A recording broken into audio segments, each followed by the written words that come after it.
Recibe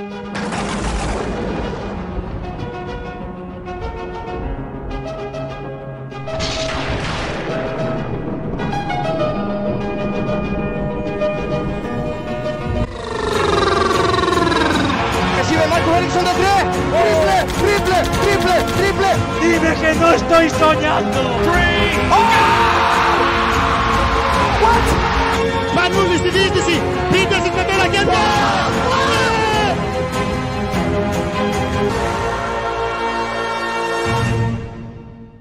Muy buenas, bienvenidos al sexto episodio de Básquet en Mayúsculas, siempre con el trío habitual, Cristian Gil, Santi Sigar, muy buenas tardes. Hola Carlos, ¿qué tal? Les habla Carlos Sánchez y hoy también con la colaboración especial de otro hombre de radio, Juan Francisco Cruz, jefe de deportes de COPE en Gran Canaria. Muchas gracias por acompañarnos. Un placer, buenas tardes a todos. Vivimos tiempos de incertidumbre, más allá de nuestro deporte, el de la pelota naranja, por supuesto, y hemos querido contar con el análisis y la opinión de una voz muy autorizada. Está con nosotros el director deportivo de Alba Berlín, Imar Ojeda. Muchas gracias y buenas tardes. Hola, buenas tardes a todos. Bueno, no quiero enrollarme con una presentación enorme porque en Gran Canaria eres una figura muy conocida y hemos preparado la entrevista, yo creo que poniendo en valor tu extensa y versátil trayectoria, así que empezaré preguntándote por tu situación actual durante esta crisis sanitaria. Sé que estás en Berlín, confinado en familia, es verdad que allí se permite pasear y hacer deporte acompañado con un conviviente, si no me equivoco. ¿Cómo lo estás llevando? Bueno, pues mira, ya, así ha sido todo el tiempo, desde el principio lo que hicieron pues un confinamiento, pero con la posibilidad de que la gente podía salir a pasear o hacer deporte, manteniendo distancia, estaba todo cerrado, solo se podía pedir comida para llevar y estaban los supermercados abiertos, ¿no? Es verdad que el principio fue así. Y entonces eso hizo mucho más llevadero, porque claro, yo estaba en permanente contacto con mi familia y bueno, siguiendo todas las noticias de España. Y fue una manera de llevarlo completamente diferente, ¿no? Ahora ya incluso está todo abierto, ya se permite incluso que puedas reunirte con alguna otra familia, con gente de otras viviendas. Los niños han vuelto al cole, mi hijo ha empezado el cole esta semana y ha vuelto, en grupos más reducidos y con ciertas normas, menos horas, pero ya han vuelto al cole y está todo abierto, como digo, con lo cual pues la sensación aquí ahora es de normalidad y de cierta normalidad y bueno, lo hemos llevado bien porque, como digo, ha sido mucho más llevadero, ¿no?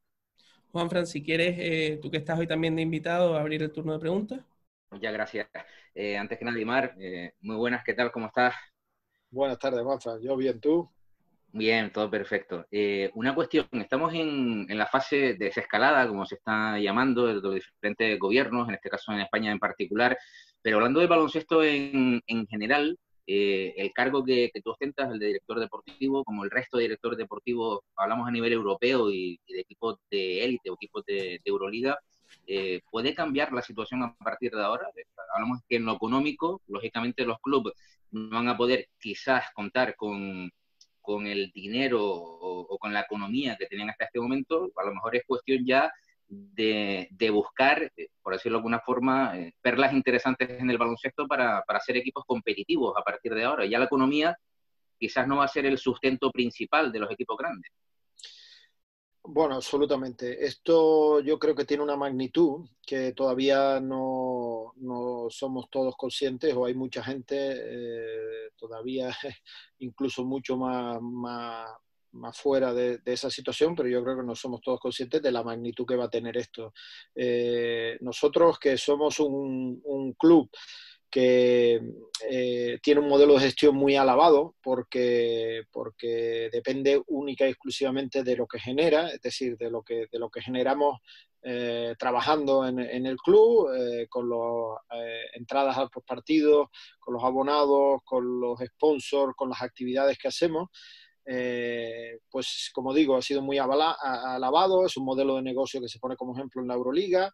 Pero claro, ahora somos los más castigados porque ni tenemos a un club de fútbol, digamos, o a un sustento fuerte detrás, ni una institución pública, ni un propietarios pudientes, ni tan siquiera un club con más recursos, ¿no? Entonces, ahora nuestra realidad es que no tenemos ningún ingreso, y que tenemos que intentar salvar la situación como sea. Pero yo creo que es un detalle muy importante lo que tú comentas a partir de ahora, ¿no? Creo que hay algo que hay que tener muy en cuenta, es el medio y largo plazo. Eso es algo que digamos, nuestro mundo hay que tenerlo muy en cuenta y no se puede olvidar. Y a veces pensamos en que, bueno, o sea, o no pensamos lo suficiente en eso, ¿no?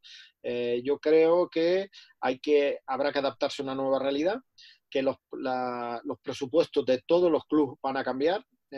Como tú dices, yo creo que va a haber mucho menos,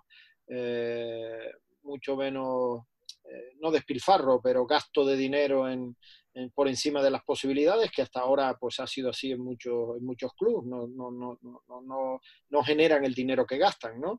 Yo creo que eso va a empezar a cambiar, y como tú dices, va a ser muy, muy interesante, pues bueno, tratar de reclutar y sobre todo de formar a jugadores para tener equipos competitivos, ¿no? Santi. Sí, buenas tardes, Neymar. Buenas tardes.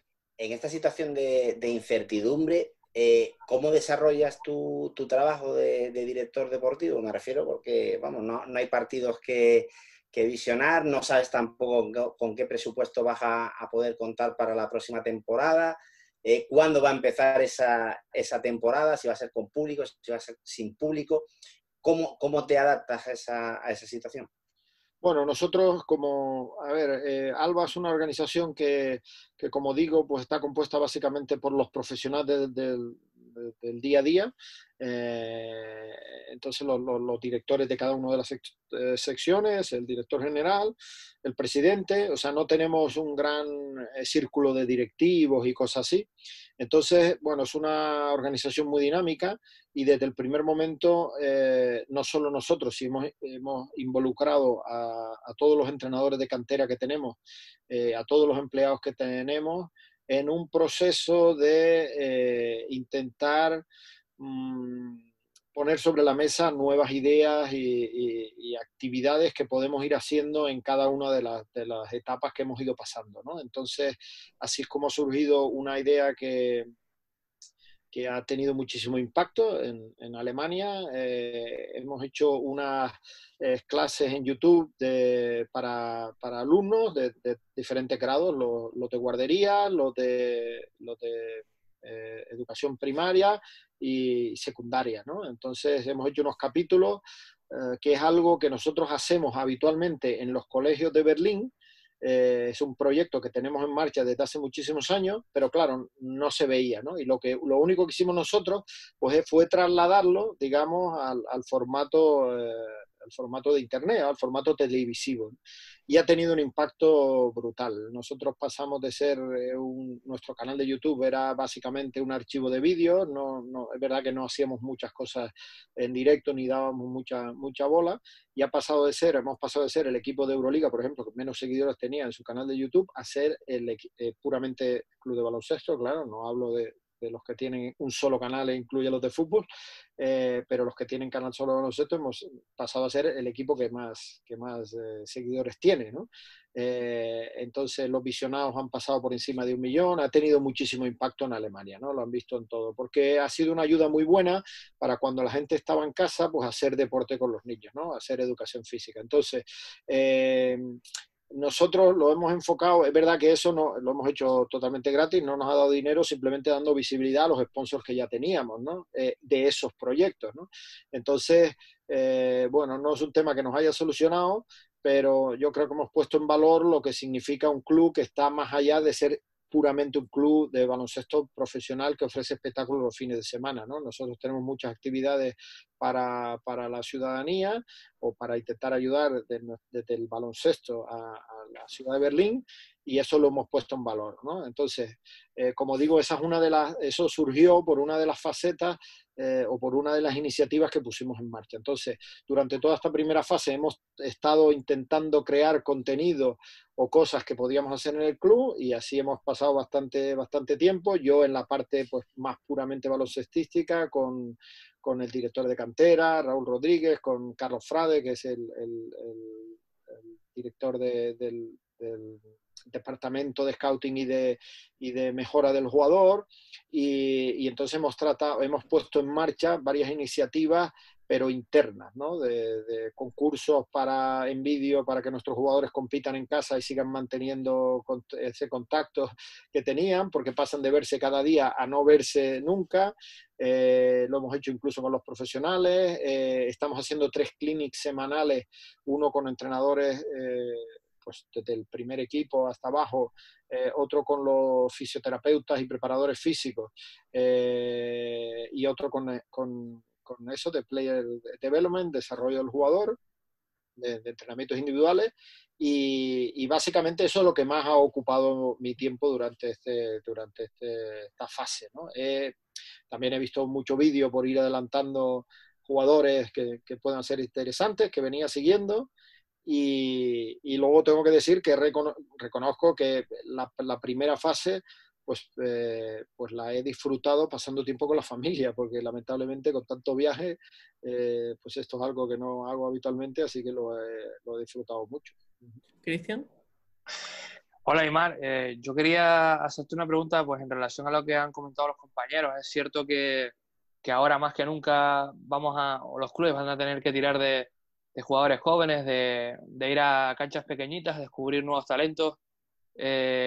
¿Cuánto choca eso directamente para un club profesional, teniendo en cuenta que hay muchos chicos que prefieren irse a ligas universitarias, o en este caso que creo que ha habido un poco de polémica con un equipo de liga de desarrollo que se va a crear en torno a jugadores jóvenes y demás?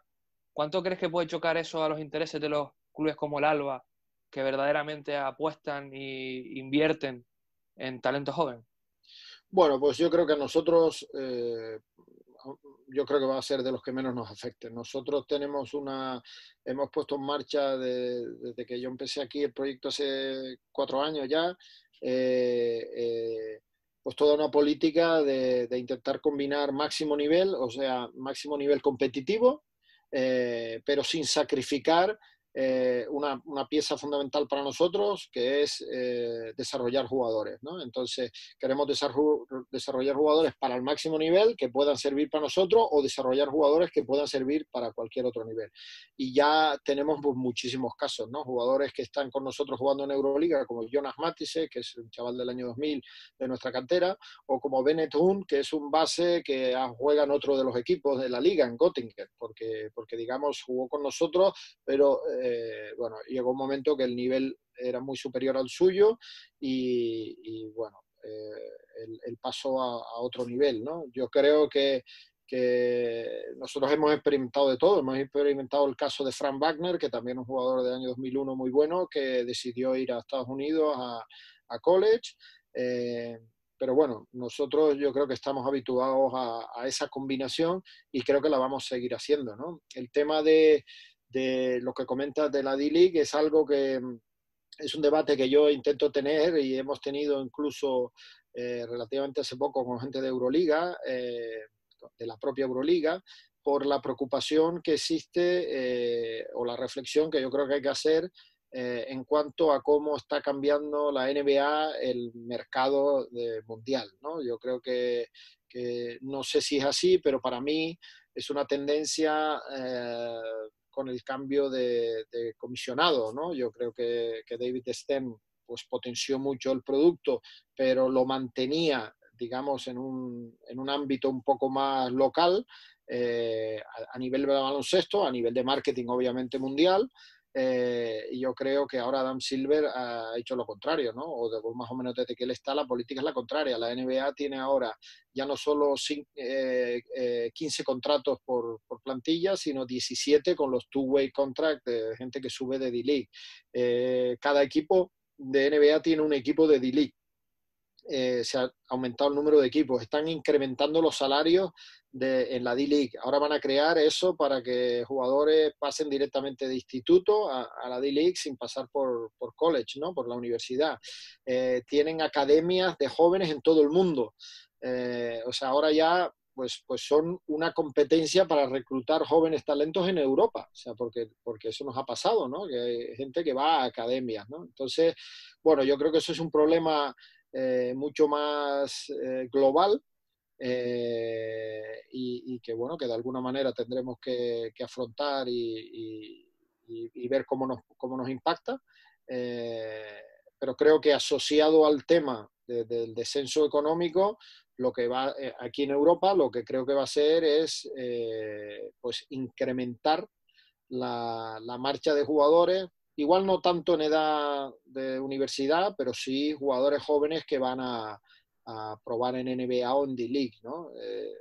Yo creo que eso es lo que no es, lo que es más perjudicial para nosotros y para los jugadores, ¿no?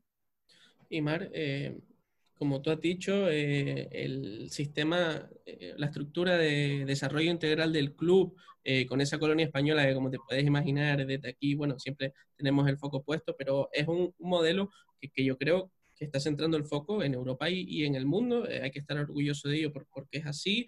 Tenemos, además de los nombrados, bueno, a Cristo Cabrera, no sé si Alain Filipar sigue con ustedes, Israel González y, por supuesto, Aito, Carlos Frade, estás tú. Quería preguntarte, especialmente en tu trabajo, ¿cómo está siendo o cómo ha sido diferente este año en Euroliga respecto a jugar una competición como es la Eurocup? Sí.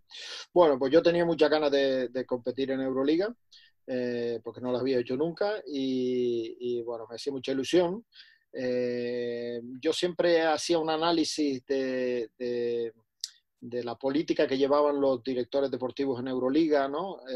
Y veía que era un círculo un poco cerrado en cuanto a movimiento de jugadores, ¿no? Yo creo que los equipos de Euroliga acaban fichando siempre a jugadores que ya están en la Euroliga, en la mayor parte de los casos, y que la entrada de nuevos jugadores se producía o por el debut de nuevos equipos, o porque haya algunos fichajes aislados, ¿no? Excepto Žalgiris, que es uno de los clubes que sí que se mueve completamente diferente en el mercado a los demás equipos de Euroliga. Bueno, pues tienen bueno, no solo acabaron fichando a Kevin Pangos, ¿no? Sino que a Thomas Walkup, un jugador que estaba en Ludwigsburg, uno de los equipos medios de aquí de Alemania. Entonces, bueno, yo creo que a mí me gusta más ese estilo, pero después de competir en la Euroliga, entiendo, o sea, yo no lo criticaba, simplemente hacía ese análisis y después de estar compitiendo en la Euroliga, entiendo que hagan eso, porque es una competición muy exigente, es muy exigente. Además, implica llevar lo mejor posible tu competición doméstica con la Euroliga, y eso también es tremendamente exigente. Y entonces, bueno, entiendo la manera del juego, la manera del arbitraje, entiendo que los equipos pues quieran o prefieran asegurar con jugadores que ya han debutado, ¿no? También es verdad que eso ya no pasaba cuando yo estaba en el Gran Canaria, el Madrid, el Barça y tal, estos pues siempre acababan fichando a jugadores de la propia liga, ¿no? Que ya estaban un poco fogueados, ¿no? Como, qué sé, JC Carroll al Madrid o Wallace, CJ Wallace al Barcelona, casos así, ¿no? O Cal Kurik, ¿no? Ese tipo de jugadores. Entonces, la Euroliga casi todos son equipos grandes, claro, esa es la política de los equipos grandes, ¿no? Bueno, es una competición tremendamente atractiva. Yo estoy, bueno, impactado con el nivel físico y el nivel de ritmo que hay. Creo que que hemos sido capaces de competir en un buen nivel. Otra cosa es ganar mucho o poco, pero hemos sido capaces de competir y bueno, si de fuera ya me gustaba, habiéndola vivido, estoy encantado. Creo que la Euroliga es una competición de muchísimo nivel, Desde tu llegada, si no me equivoco, a Alba, son 6 finales, incluida la de Eurocup del año pasado. Creo que este año el primer título, el de Copa de Alemania, o sea que lo de competir es algo que parece que desde el minuto 1. Juanfran.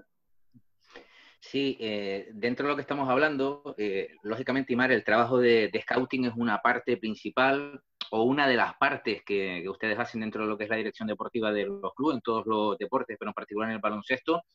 Sería también cuestión a partir de ahora, hay clubes que lo hacen, pero me refiero a nivel general, de también hacer un scouting de entrenadores, promocionar a técnicos, ya no solo de la misma ciudad, del mismo club, sino técnicos de categorías inferiores, a partir de ahora, como decimos, a medio o largo plazo? Sí, a ver, yo creo que eso o sea, es una cosa que se ha podido hacer siempre. Bueno, no siempre, hay diversas circunstancias, pero creo que es una política, digamos, en la que yo creo, ¿no? A mí, hace un par de días hacíamos una especie de esto de webinar de directores deportivos con el director deportivo de Chechu Mulero, el director deportivo de Valencia y José Luis Mateo, el director general y deportivo de Obradoiro, y hacían esa pregunta, ¿no? O sea, uno de los que atendían hacía esa pregunta de si los cuerpos técnicos tenían que tener a entrenadores del club o que los trajesen los primeros entrenadores. Y tal. Yo tengo que decir que no estoy en contra de los equipos de trabajo, o sea, y además creo que un ejemplo es que yo digamos, sin hacerlo de una manera condicionante, he creado equipos de trabajo que al final he llevado conmigo, en este caso ahora a Berlín, aunque ha sido de una manera escalonada y siempre cuando cubrían un puesto que no había nadie en el club que lo cubriese, pues yo me siento cómodo con eso que decíamos antes, ¿no? Con un director de cantera que no había aquí en el club de Berlín como Raúl, con un player de Berlín como Carlos Frade, bueno, pues con entrenadores de cantera que han ido entrando por necesidades que había como Cristo Cabrera o Alain. Bueno, yo creo que no estoy en contra de que haya equipos de trabajo en que un entrenador que trabaje siempre con un ayudante o que tenga, a lo mejor, sí, en baloncesto suele ser solo un ayudante, no suele ser tan importante la figura del preparador físico en estos equipos ya formados, ¿no? Pero yo no estoy totalmente en contra de eso, pero creo que hay que aprovechar las circunstancias que da que la profesionalización de nuestro deporte hace que ahora ya haya 2 entrenadores como mínimo ayudantes, ¿no? Yo cuando empecé en el año 99 era el único ayudante, ¿no? Entonces, ahora creo que hay mucho espacio para que en una política de cantera en la que tú quieres desarrollar no solo jugadores, sino también entrenadores, pues haya espacio en los cuerpos técnicos para entrenadores de cantera, ¿no?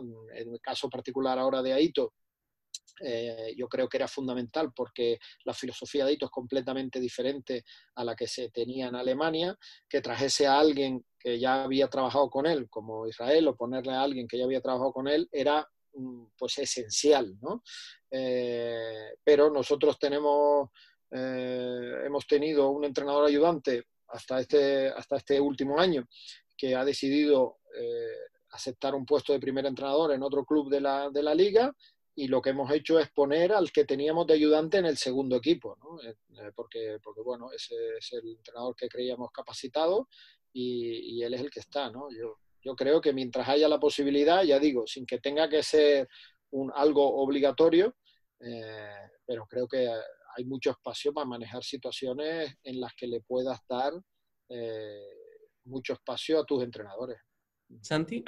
Sí, Mar, en ese proceso, ¿cómo se convence a un Aito García Reneses que a sus 70 años tiene una dilatada trayectoria profesional, pero toda siempre dentro del territorio nacional? ¿Cómo se le convence a esa edad para llevártelo a Alemania y emprender esa aventura? Pues mira, yo desde que llegué pensé que Aito podía ser, no había nunca trabajado con él, había coincidido, bueno, yo lo conocía, porque obviamente todo el mundo conoce a Aito, y habíamos coincidido en alguna, recuerdo una vez yo de ayudante con Pedro, pues fuimos a cenar después de un partido un día en no sé dónde, que coincidimos y fuimos a cenar, hace muchos años, y alguna vez más, pero poco más, ¿no? Entonces, yo pensé que era el ideal.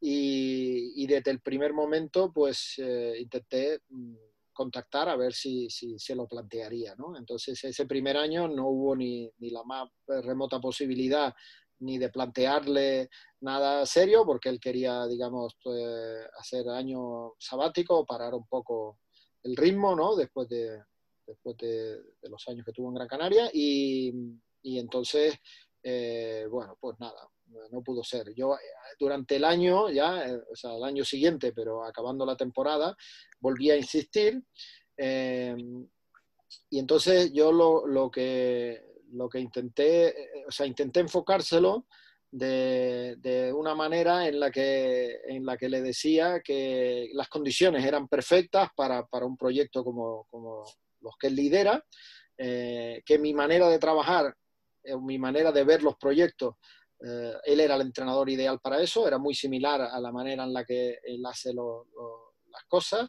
y que entonces íbamos a encajar muy bien.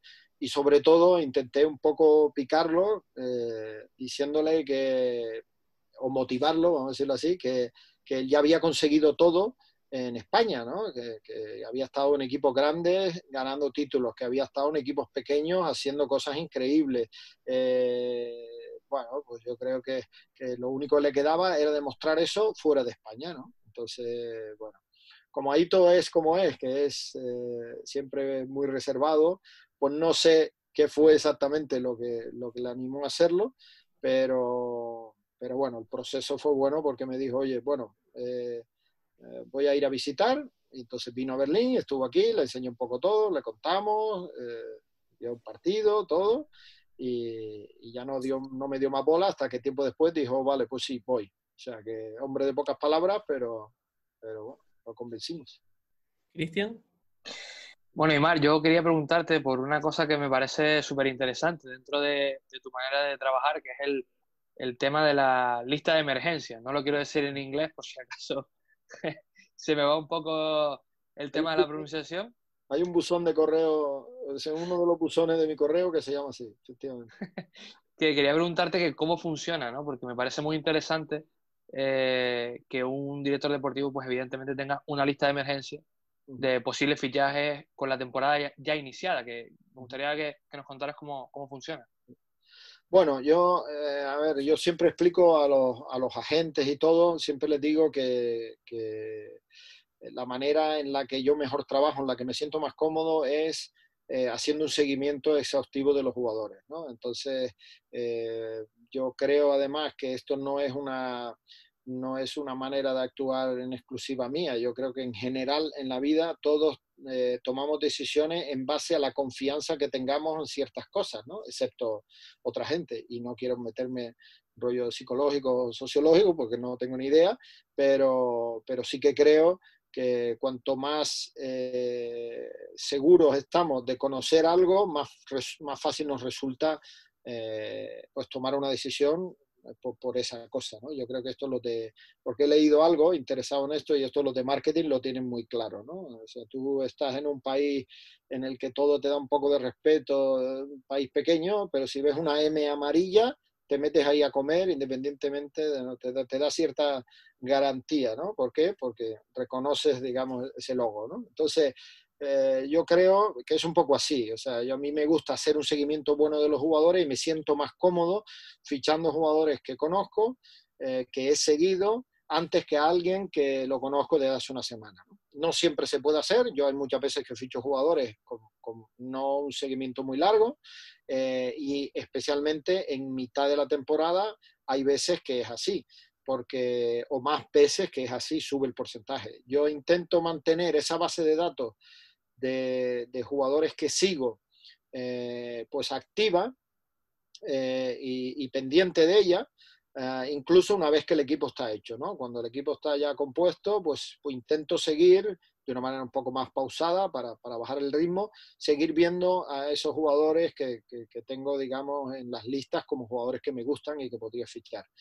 ¿Qué pasa? Que en medio de la temporada hay muchas veces en las que esas situaciones no se producen, ¿no? No se producen. Entonces, o sea, quiero decir, no puedes acceder a ese jugador, porque ese jugador está en su club con contrato y ya está, ¿no? Entonces, bueno, lo que intento es anticiparme un poco a la situación.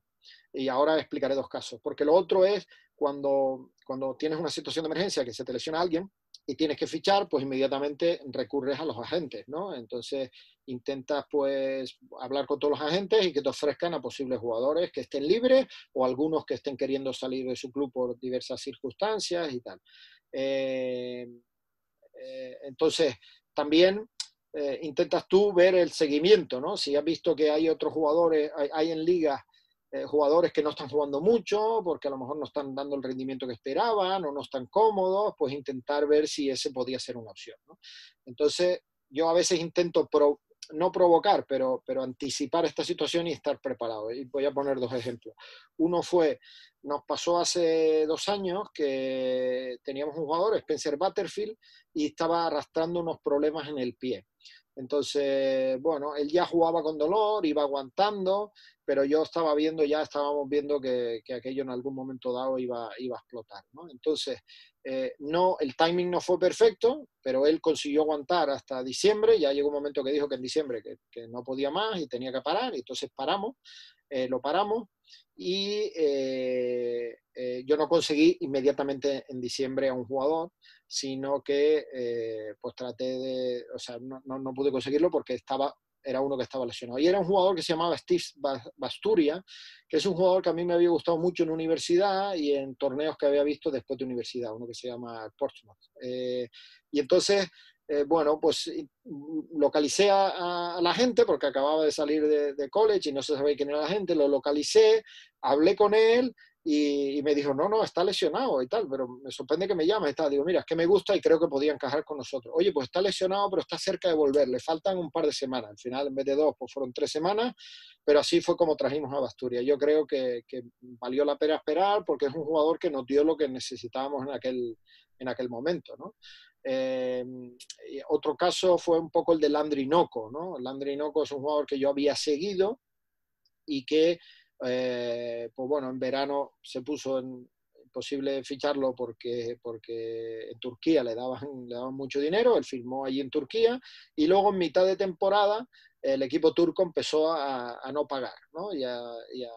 y a tener problemas económicos, ¿no? Entonces yo pues inmediatamente intenté hablar con su agente, preguntarle qué tal le iba allí y tal, y entonces ya me comentó eso. Bueno, pues tiene algunos problemas porque no le pagan, y entonces pues estuve pendiente del caso, ¿no? Es verdad que arrastró un poco de tiempo, más de lo que yo esperaba, pero finalmente cuando se dio la situación en la que él se pudo liberar del contrato, pues no le pagaban y resolvió su contrato, pues yo ya hacía tiempo que estaba detrás de él y hablando con esa gente y lo fichamos, ¿no? O sea, un poco así.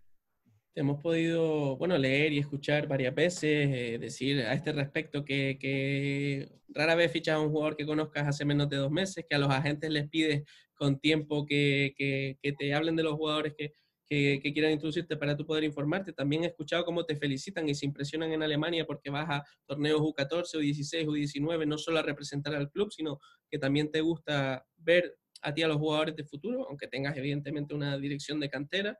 Y también te quería preguntar, Imar, por el baloncesto femenino en Berlín y en Alemania. Está creciendo mucho, creo que son 3 jugadoras las que han salido en este draft de la WNBA alemana, y que nos hables un poco de eso. Sí, bueno, pues con el tema ese de cantera, pues es verdad que me pasa que voy a muchos de esos torneos y eventos y soy el único director deportivo, digamos, de equipo profesional que está, ¿no? Yo es que entiendo que la diferencia entre los modelos de proyecto de club profesional que valora, digamos, la cantera y saca, implica una conexión total en la dirección deportiva, ¿no? Entonces, yo tengo un director de cantera que además hace un trabajo excelente, pero la única manera en la que realmente seamos capaces de proyectar cosas a futuro para ponerlas en el primer equipo es que yo esté implicado. No se trata de que el director de cantera, aunque yo lo vea todos los días en la oficina, si fuera el caso, pues con eso ya vale, ¿no? Yo necesito estar implicado en todos los procesos. Ellos son los que hacen el trabajo, pero yo estoy implicado en el proceso de todos los jugadores que nosotros reclutamos, por ejemplo, ¿no? Entonces, yo tengo que saber si los dos hombres principales que hacen el trabajo en mi club ahora mismo, que son Raúl Rodríguez y Carlos Frade, cuando nosotros intentamos reclutar a un joven talento, yo necesito saber qué es lo que ellos piensan, ¿no? Si realmente pues, están muy emocionados con ese jugador, pero ya no solo cuando lo reclutan, sino durante todo el año, ¿no? Con jugadores que tenemos, qué es lo que les parece, cuál creen ellos que es cuáles son los buenos del equipo junior que creen que tienen futuro, ¿no? Entonces yo tengo que estar implicado en todo eso. Eso obviamente pues, requiere mucho tiempo y eso, pues acudir a torneos y estar presentes en situaciones en las que yo creo que es importante estar, a la vez que están ellos también, ¿no?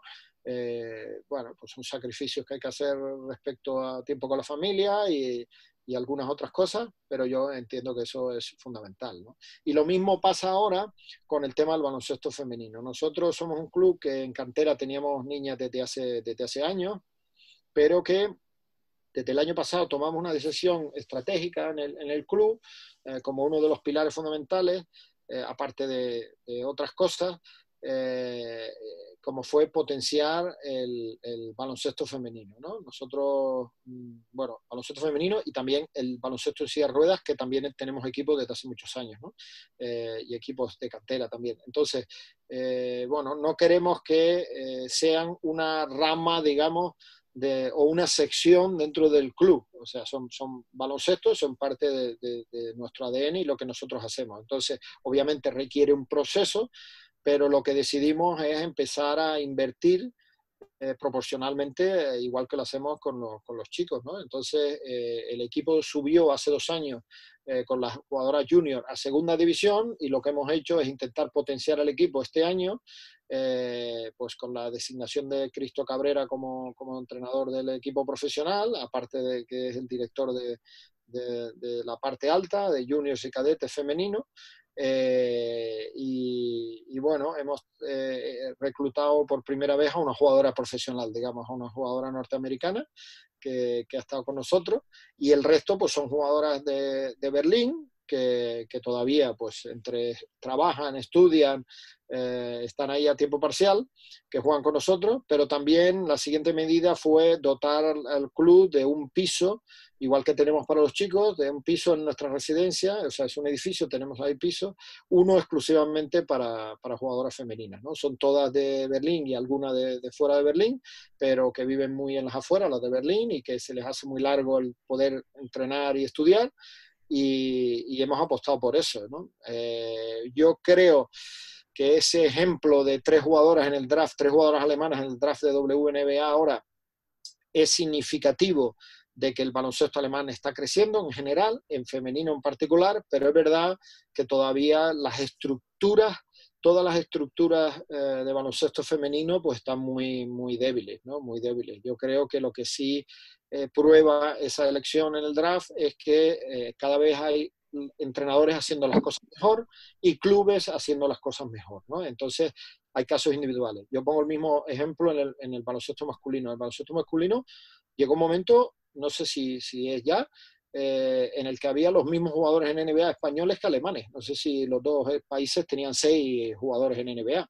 Entonces, bueno, el baloncesto ACB y la BBL todavía no están al mismo nivel, pero individualmente sí que hay talento y sí que hay potencial. Obviamente en el país, aunque no sea un país puramente de baloncesto o que el segundo deporte sea baloncesto como en España, ¿no? Así que, bueno, en femenino nosotros vamos a intentar potenciarlo y además nuestro director general salió diciendo que públicamente, yo creo que con mucho valor, diciendo que estábamos implementando un plan que es de un mínimo de 5 años en el que queríamos demostrar que una sección femenina de baloncesto o que la parte femenina de un club de baloncesto es totalmente, puede ser totalmente autosostenible, ¿no? Lo cual es un reto muy importante. ¿Manfred? Sí, hablando ya de lo que puede ser la competición, Imar, ya a partir de ahora, una vez que se retome, ya no sé si esta temporada o la próxima, ya a nivel doméstico, las diferentes ligas tendrán que adaptarse, pero ¿cómo ves, por ejemplo, cómo se puede estructurar, cómo se puede definir la Euroliga de cara a la próxima temporada? Si habría que reducirla, habría que implementar a lo mejor diversas sedes, como está preparando la Liga ACB para este final de temporada, ¿cómo habría que reestructurar, bajo tu punto de vista, lo que es la Euroliga la próxima temporada? Sí. Bueno, pues es una buena pregunta, porque yo creo que ahí hay dificultad. Cuando se hablaba de continuar las ligas este año, yo decía que, bueno, que las ligas locales igual podía pasar, esto hace 2 meses, ¿no? Pero que la Euroliga era imposible continuarla en el mismo formato, por lo menos porque implicaba países, o sea, viajar entre países que están en un diferente momento de crisis y de lucha contra la pandemia, ¿no? Así que obviamente la Euroliga no tiene esa posibilidad. Está planteando también, como la ACB y como estamos planteando nosotros la Liga Doméstica, un formato de torneo en una sola ciudad. Aquí hay bastantes posibilidades de que parece que se lleve a cabo. Y bueno, la Euroliga está estudiando la misma posibilidad, ¿no? Está estudiando la misma posibilidad. Yo creo que eso vale, como tú bien dices, para igual acabar este año, pero vuelvo al punto que yo decía antes del medio-largo plazo. Ahora hay que hacerse planteamientos de qué pasa el año que viene, cuándo van a empezar las ligas, cómo van a ser las circunstancias para que empiecen, cuánta gente se va a permitir en los pabellones. Habrá hábitos que va a haber que cambiar, indudablemente, todavía al medio plazo, ¿no? Pero bueno, habrá muchos requerimientos que serán complicados, ¿no? Yo creo que la Euroliga pues tendrá un planteamiento que será quizás un poco más, es decir, quizás extremo en los planteamientos, ¿no? Por ejemplo, ya hay muchos equipos de Euroliga que viajan en charter privado, ¿no? Entonces creo que igual, pues eso aparentemente podía ser una posibilidad de cara a que los equipos, digamos, viajasen a otros países, siempre que eso ya se pueda viajar, ¿no? Entiendo que la temporada que viene pues podrá ser así, pero igual la primera fase habrá que viajar en charters privados y tener la guagua ahí esperando que te lleva al hotel y de allí al pabellón y ya está, ¿no? Cosas así. Pero es una buena cuestión porque creo que bueno, que hay todavía muchas incógnitas. Santi. Sí, retrotrayéndonos a tu etapa en los Hawks, fuiste uno de los principales impulsores de la llegada de Edy Tavares al equipo, incluso antes de lo que el propio Edy pensaba. Yo le contaba a mis compañeros que días antes de que él lo hiciera oficial, yo tuve la oportunidad de entrevistarle y él mismo parecía que estaba más por la labor de quedarse un añito más, porque le daba como un poquito de miedo ese salto. Pero ¿qué crees que le faltó a Edy para triunfar en la NBA de entrada? Y si te sorprende que ahora sea el pívot más dominante de Europa, supongo que no. Bueno, yo creo que, o sea, no me sorprende, porque todos los que lo conocemos sabemos de la capacidad de trabajo que tiene, la capacidad de adaptación y de mejora y de superación. Yo creo que más que lo que le faltó a él, es lo que le faltó a la NBA, ¿no? Y no, tampoco quiero ser presuntuoso, la NBA es una liga espectacular y tiene su historia, pero yo creo que la NBA está en un momento, igual ahora cambia un poco o ha ido cambiando un poco, pero está en un momento, o la evolución que tuvo era a que hubiese jugadores grandes, porque el baloncesto es en el que los grandes tienen ventaja, pero muy móviles, ¿no? Yo creo que desde la llegada de Kevin Durant, ¿no? Que es un jugador alto pero que juega por fuera o que hace un poco de todo, pues eso ha cambiado, ¿no? Y ya los equipos NBA o el juego en NBA ha ido a una media alta de jugadores que se ha puesto, yo creo, o un caso extremo ha sido Houston, ¿no? Este año, ¿no? Que incluso se ha quitado a jugadores altos, digamos, por encima de una edad para jugar con todos de unos límites y crear circunstancias diferentes y tal. Entonces, yo creo que Edy, que es muy móvil pese a ser tan grande, no es un tío explosivo, no es un tío que pudiese encajar en el prototipo de superatleta de los que tienen allí, ¿no? Y entonces, bueno, yo creo que no supieron o sea, o la NBA no estaba preparada, digamos, o los equipos, y eso es entendible, a adaptarse a sacarle un rendimiento a Eddie, ¿no? Yo creo que, por ejemplo, quien sí lo hizo fue su entrenador en D-League, ¿no? Allí en Mississauga, ¿no? En Toronto. Entonces, pues él sí se adaptó a tener a un jugador como Eddie, ¿no? Yo creo que Aito es un maestro adaptándose a este tipo de situaciones, ¿no? O sea, que Aito tiene un jugador alto y cuando no lo hace él, ¿no? Lo reconvierte, pero con un jugador así sacarle partido hay que jugar de una manera bastante específica, ¿no? Entonces yo creo que el Madrid ha hecho un trabajo espectacular y eso es muy dominante ya en defensa y que bueno, está incluso por ver que ahora pasen a una segunda fase y hagan lo mismo en ataque con él, ¿no? O un poco más, digamos, si el juego se lo permite. Y entonces ya pues puede ser increíble. ¿Cristian? Y Marc, yo quería indagar un poco también en eso del tema de NBA. Yo por lo menos tengo mucha curiosidad y estoy seguro de que hay mucha gente también de cómo se vive una noche del draft por dentro. Creo que es un acontecimiento que hace muchísimos años no tenía pues mucho valor para la NBA, ahora incluso se comercializa con ello y se retransmite en muchos países. Me gustaría saber un poco tu experiencia y cómo es toda esa parafernalia, entre comillas, entre bambalinas. Sí. Bueno, pues mira, o sea, yo siempre digo que soy muy afortunado porque he vivido unas experiencias increíbles, ¿no? En el webinar que teníamos de director deportivo y tal, hicieron una pregunta que unos teníamos que hablar de otros y tal, y Chechu Molero decía, no, porque Aimar, no sé cuánto y tal, no le recuerdo una mala temporada, ¿no? Y yo sí que la recuerdo, ¿no? Mi última en el Gran Campo pues fue una muy mala temporada, ¿no? Y sufrimos. Pero es verdad que, bueno, que lo dije y tal, y entonces, pero di otra y tal, y no, entonces tuve, verdad que tenía mucha suerte, digamos, ¿no? En estudiantes, y también fue bien, ahora en Berlín, como decía antes Carlos del principio, ¿no? Desde el primer año pues ya empezamos a conseguir cosas porque eran, bueno, por encima de lo que se esperaba, y la experiencia de trabajar para la NBA y vivir un draft, pues yo vamos, he sido muy afortunado, ¿no? Porque para mí fue una experiencia increíble, ¿no? Bueno, además tuve la suerte de vivirla en un grupo pequeño. Nosotros, Atlanta, cuando forma ese nuevo front office con Danny Ferry y con Wes Wilcox, que luego ya sale Danny Ferry y queda solo Wes Wilcox, pues montan, digamos, los primeros años la estructura es muy pequeña.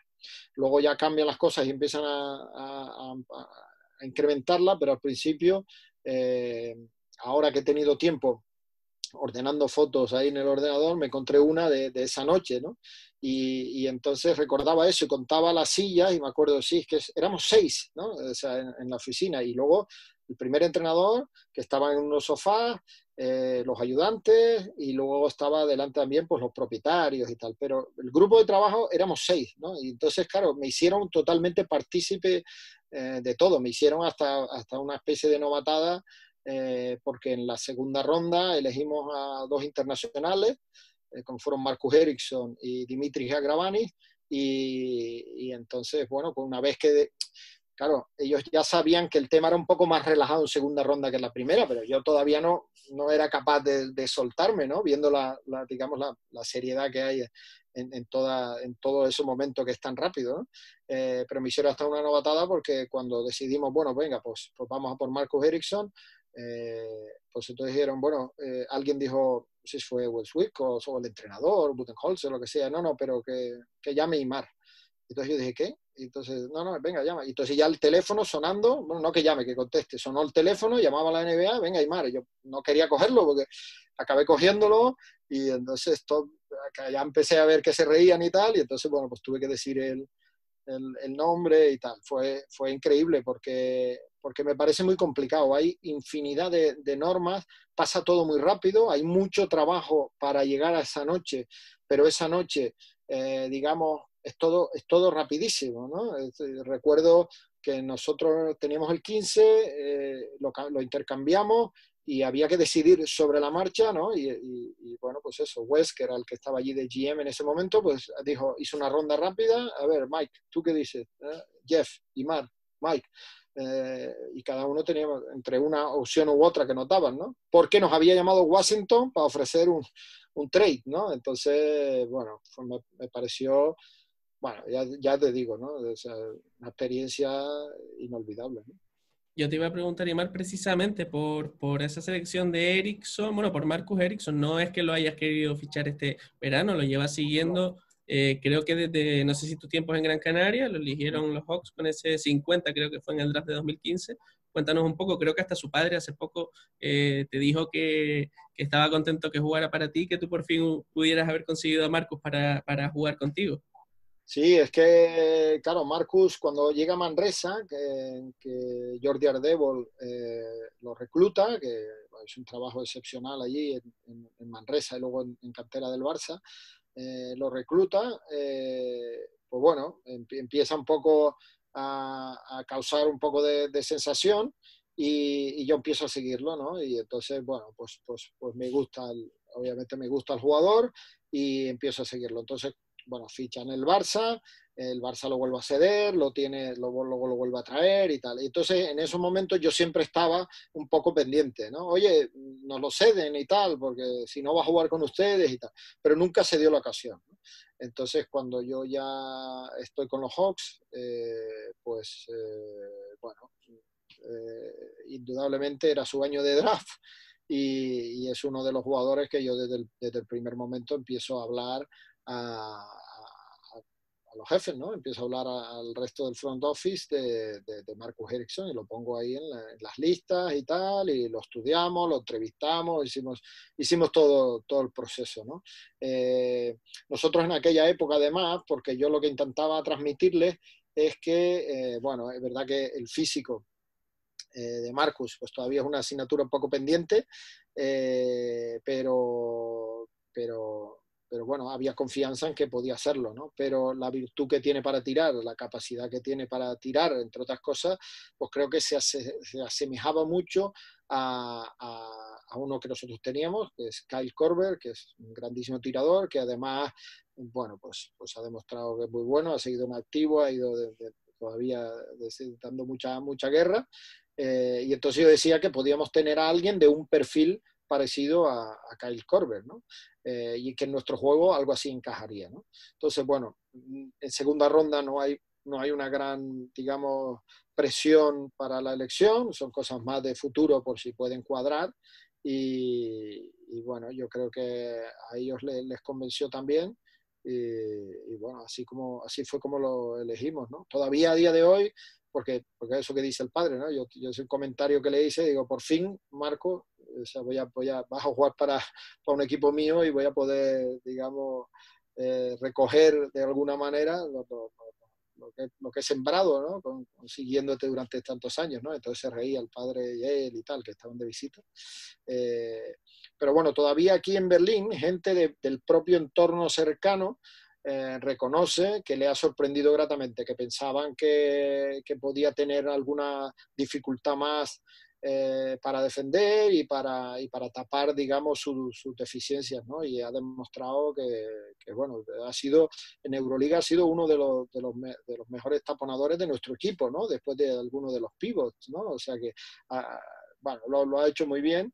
Y creo que es un jugador de alto nivel, como todos hemos podido comprobar, ¿no? En Gran Canaria y aquí. Yo la verdad estoy disfrutando mucho con esta conversación y Mar, no te quiero robar demasiado tiempo, pero no sé si pedirte permiso para una última ronda de preguntas de los compañeros. Sí. Entonces, Juanfran.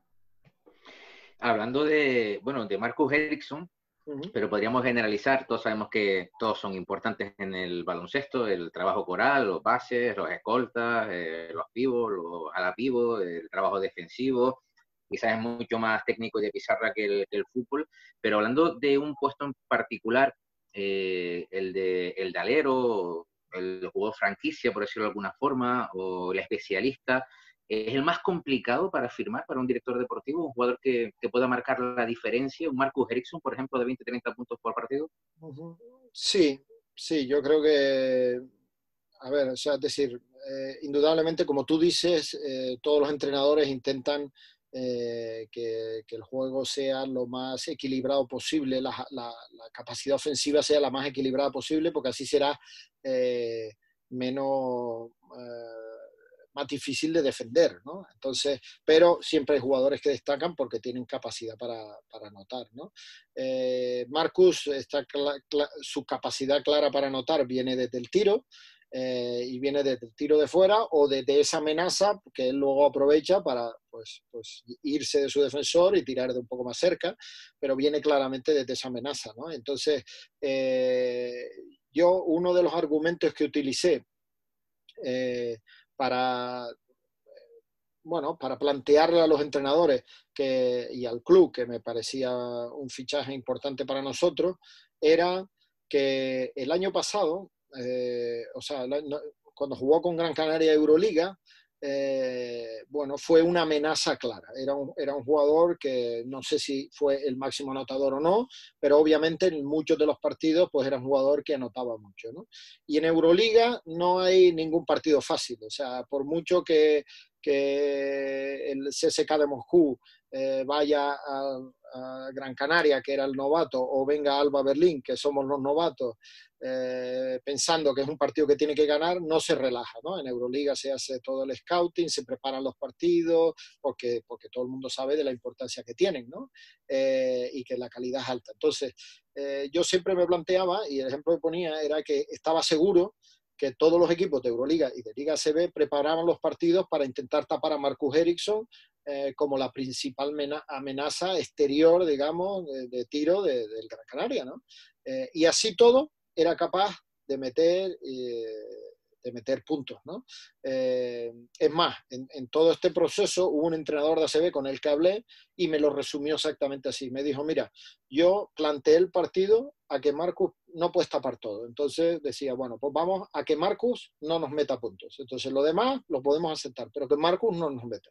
Dice, nos metió 25, me dice, ¿no? Entonces, habiendo preparado el partido contra él. Entonces, bueno, es difícil conseguir este tipo de jugadores, desde luego, porque no hay muchos y los que hay pues, son muy caros.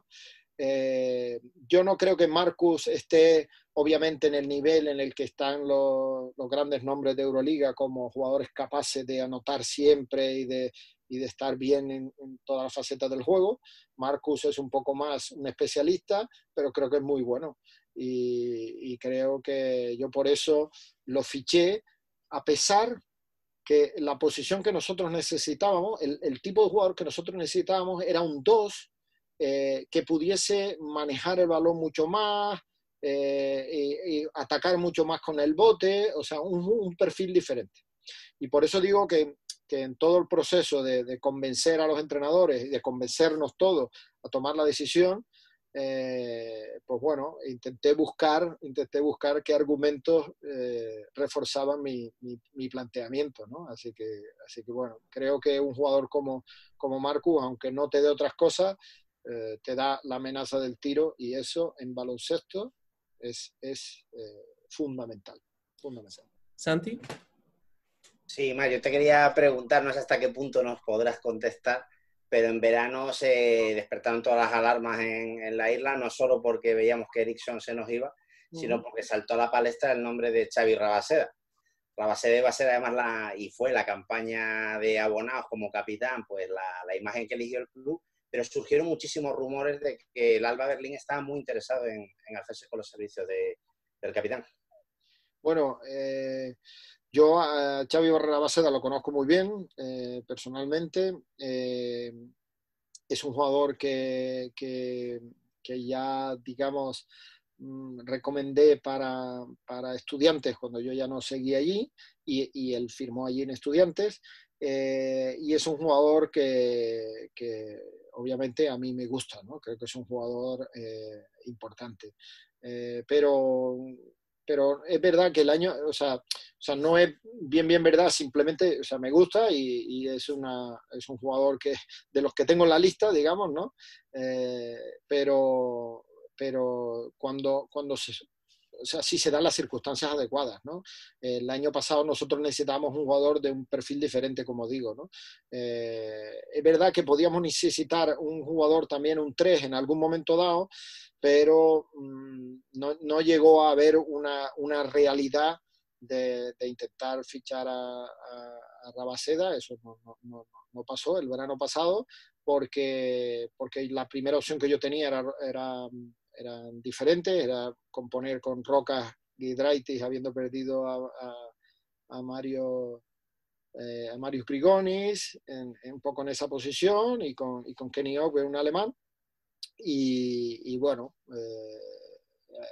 se cerró, digamos, esa opción no era viable, ¿no? O sea que no hubo nada. Cristian. Ismar, también dentro de todas estas curiosidades, tú has tenido mucha experiencia, lo hemos hablado durante toda la entrevista, en todos los ámbitos. El tema de la agencia libre NBA también me interesa bastante, ¿no? Porque es que ellos también, como tú decías, igual que en la noche del draft, tienen un montón de normas. Se habla un poco del tema del tampering, creo que se llama así. Incluso hay una anécdota de Magic Johnson esperando en la puerta de casa de LeBron en Los Ángeles para hablar con él. Porque era cuando realmente podía hablar con él para ficharle. No sé qué nos puedes contar de la agencia libre en la NBA y en qué se diferencia un poco a lo que es el mercado europeo. Bueno, la agencia libre fue una parte digamos, de mi experiencia en NBA en la que yo estuve menos involucrado, porque además hay unas fechas concretas, y en esas fechas yo estaba viajando bastante, porque había que tener el trabajo preparado para el tema del draft, y como es un tema un poco exclusivo de jugadores que ya están en la NBA, pues obviamente lo llevan más directamente ellos, ¿no? Pero sí que es verdad que es un proceso bueno, que tiene cierta, no digo que se hagan trampas, pero está todo el mundo siempre estudiando las reglas al límite, ¿no? Porque lo que nadie quiere es tener una desventaja. Entonces, con todas esas reglas que existen, de hablar con los jugadores, de intentar convencerlos, de acercarse a ellos, de hablar concretamente de eso, pues bueno, siempre hay la sensación de que hay gente que tiene acceso antes de que tú lo tengas. Y bueno, lo que sí te digo es que cuando se está haciendo planificaciones para agencia libre, y sobre todo si el movimiento es un movimiento que la franquicia considera importante, que es como por ejemplo fichar a un jugador estrella de ese nivel, fichar a un All-Star, toda la organización se pone a trabajar, se pone un poco a disposición de eso. No digo hacer el trabajo, pero todo el enfoque de la organización va hacia eso. Es decir, si lo que se quiere convencer es a una estrella de que sea el pilar fundamental de tu proyecto, están todo el tiempo intentando reformar las instalaciones, digamos, no es simplemente llegar al momento de hacerle una oferta al jugador. Desde tiempo anterior ya están planificando pues construir toda una nueva ciudad deportiva, con mejores accesos, con determinadas comodidades que hagan que el jugador acepte la oferta, no solo por el tema económico, sino por el rol que va a tener y por todo, digamos, lo que hay alrededor, ¿no? Entonces a mí me llama bastante la atención que esa combinación de cosas, ¿no? Es decir, va a ser tu jugador más pagado, mejor pagado probablemente, pero a la misma vez tienes que gastar mucho dinero en intentar mejorar instalaciones que muchas veces ya son de máximo nivel, para intentar convencer a ese tipo de jugadores, ¿no? O sea, a mí me parece que todo el proceso y todo el planteamiento y todo el trabajo que hay dentro de la NBA es muy complicado, porque como digo, hay muchísimas normas, y porque además impulsa a construir de diferente manera, ¿no? O sea, ya hemos visto lo que significa en la NBA, pues ser Golden State, ser campeón y ser el peor equipo de la NBA al año siguiente, ¿no? O en 2 años, una cosa así. Entonces,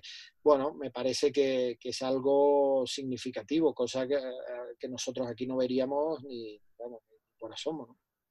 Y Mar, dos preguntas rápidas para cerrar. Por un lado, Fran Vázquez hace apenas un par de días ha anunciado, bueno, su retirada. Él fue jugador en Gran Canaria contigo en la banda de asistente. ¿Qué nos puedes contar de él? Bueno, yo creo que su fue una gozada porque fue su primer año o el año de trampolín, ¿no? O sea, es decir, pudimos disfrutar de él como cedido bueno, se dieron las circunstancias que se dan muchas veces, ¿no? Pues nosotros ese año él venía un poco a estar detrás de otros jugadores que iban a tener pues más importancia, como Pat Burke y algún otro más, y pues la cosa no cuajó muy bien con Pat Burke y acabó Fran dando un paso adelante y asumiendo ese rol, ¿no? Entonces, claro, fue un año buenísimo porque además conseguimos éxitos deportivos, porque disfrutamos y porque bueno, o sea, Fran hizo un año espectacular y demostró, bueno, todas las capacidades que tenía y que iba a poner en práctica. Ya se sabían de antes con la elección del draft y todo, ¿no? Pero le faltaba, digamos, ese año de poder tener minutos y de poder jugar. Así que fue un año fantástico porque además, bueno, es un chaval, muy buen chaval, muy tranquilo y la verdad es que disfrutamos mucho de él. Nosotros ahora en la tertulia posterior queremos, bueno, poner también un poco en valor su figura histórica en el baloncesto español, sin duda, y una última que nos ha pedido mucha gente que te hagamos a través de las redes, y es que yo creo que en Berlín todos sabemos que hace mucho frío. ¿Cuánto tu compromiso con el club, la duración de ese compromiso, hasta cuándo es? Bueno, yo renové el año pasado por 4 años, ¿no? O sea que este es, digamos, el primer año de este nuevo ciclo.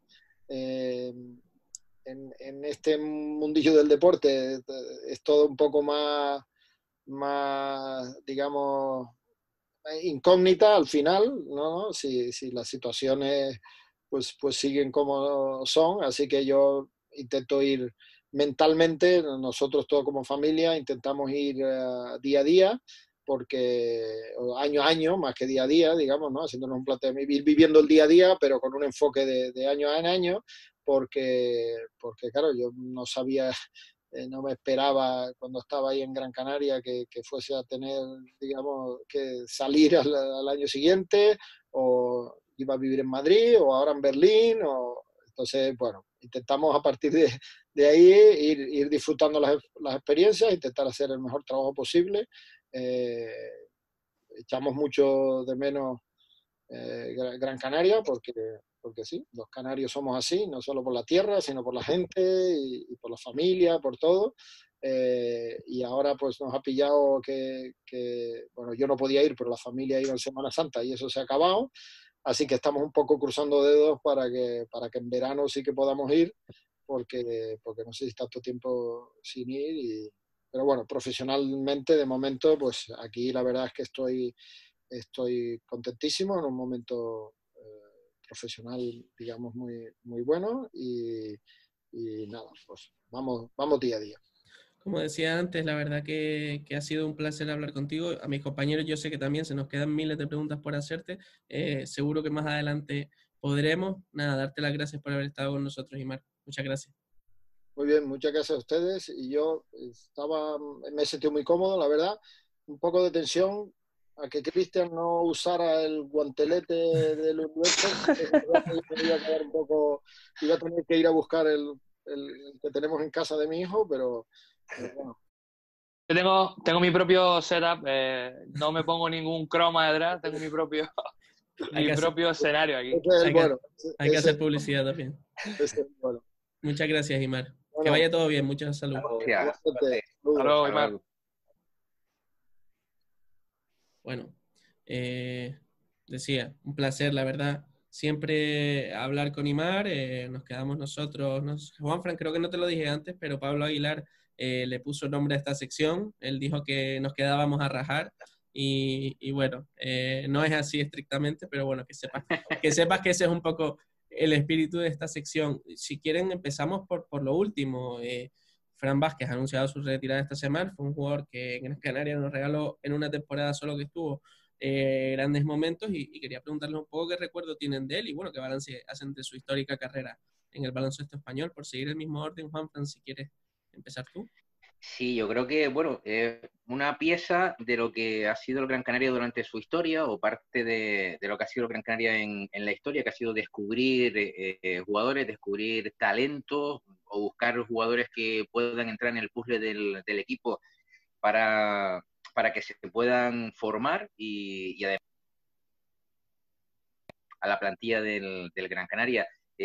Yo creo que podríamos poner mil ejemplos, Joe Freeland, y después jugadores quizás desconocidos que llegaron al Gran Canaria, algunos que actualmente están en la NBA, pero el caso particular de Fran Vázquez yo creo que fue un auténtico descubrimiento por parte del Gran Canaria. A partir de ahí su crecimiento fue exponencial hasta un ritmo que fue internacional, que ha estado en los mejores equipos de Europa y de España, pero su paso por el Gran Canaria, yo creo que él mismo también debe ser consciente que le ayudó muchísimo en su carrera. Podríamos poner ese ejemplo de Fran Vázquez, porque lógicamente ahora mismo es actualidad, porque acaba de anunciar su retirada, pero podríamos colocar muchísimos jugadores que han llegado al Gran Canaria, que han afrontado una etapa de crecimiento, de formación, con un momento también de profesionalidad, estar en una plantilla de máximo nivel, como es la propia Liga ACB, pero claro, también es verdad que está en el propio Fran Vázquez sacar el rendimiento que obtuvo y que le dio al Herbalife Gran Canaria.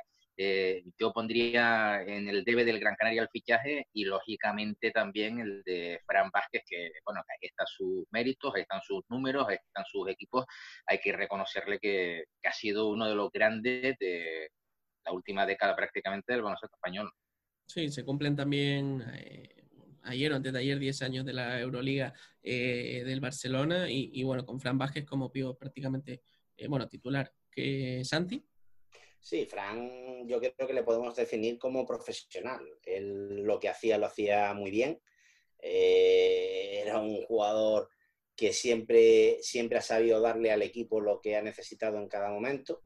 Y se da la circunstancia de que el año que llega al Iberostar Tenerife es el único jugador que ha reconocido Verdi abiertamente que se llevó un chasco porque lo quería fichar a toda costa y no pudo ser. Al final se fue a la isla vecina, pero estuvo muy cerquita de volver a la isla.